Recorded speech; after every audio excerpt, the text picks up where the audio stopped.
ਜਾਨ ਮੈਂ ਤਾਂ ਪਧਰਾੜ ਦੀਆਂ ਉੱਚੀਆਂ ਢੋਕਾਂ ਵਾਂਗ ਪਿਆਰ ਕੀਤਾ ਹੈ। ਮੇਰੀ ਜਾਨ ਆਪਣੇ ਪਿੰਡ ਵਾਂ। ਮੈਂ ਤਾਂ ਪਧਰਾੜ ਦੀਆਂ ਉੱਚੀਆਂ ਢੋਕਾਂ ਵਾਂਗ ਪਿਆਰ ਕੀਤਾ ਹੈ। ਮੈਂ ਤਾਂ ਇੰਜ ਤੱਕਿਆ ਜਿਵੇਂ ਫਜਰੀ ਵੇਲੇ ਆਪਣੇ ਜੱਦੀ ਘਰ ਦੇ ਵਿਹੜੇ ਵਿੱਚ ਲੱਥੀਆਂ ਚਿੜੀਆਂ ਨੂੰ ਤੱਕਦਾ। ਵਾਹ ਵਾਹ ਵਾਹ ਵਾਹ। ਮੈਂ ਤਾਂ ਇੰਜ ਤੱਕਿਆ ਜਿਵੇਂ ਫਜਰੀ ਵੇਲੇ ਆਪਣੇ ਜੱਦੀ ਘਰ ਦੇ ਵਿਹੜੇ ਵਿੱਚ ਲੱਥੀਆਂ ਚਿੜੀਆਂ ਨੂੰ ਤੱਕਦਾ ਹੋਵਾਂ। ਵਾਹ। ਮੈਂ ਤਾਂ ਇੰਜ ਛੋਇਆ ਜਿਵੇਂ ਹਾੜ ਜੇਠ ਦੀ ਗਰਮੀ ਵਿੱਚ ਰਜੱਕੀ ਖੂਹ ਤੋਂ ਭਰਿਆ ਪਾਣੀ ਦਾ ਕੋਰਾ ਘੜਾ ਹੋਵੇ। ਹਾਏ ਕੀ ਬਾਤ। ਮੈਂ ਤਾਂ ਇੰਜ ਛੋਇਆ ਜਿਵੇਂ ਹਾੜ ਜੇਠ ਦੀ ਗਰਮੀ ਵਿੱਚ ਰਜੱਕੀ ਖੂਹ ਤੋਂ ਭਰਿਆ ਪਾਣੀ ਦਾ ਕੋਰਾ ਘੜਾ ਹੋਵੇ। ਮੈਂ ਤੇਰੇ ਸੰਗ ਇੰਜ ਟੁਰਿਆ ਵਾਂ ਜਿਵੇਂ ਕੁਪਰਾਂ ਦੇ ਰੜੇ ਮੈਦਾਨਾਂ ਉੱਤੇ ਧੁੱਪ ਟੁਰਦੀ ਹੈ।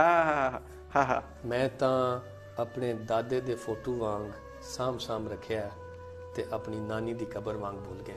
ਵਾਹ ਵਾਹ।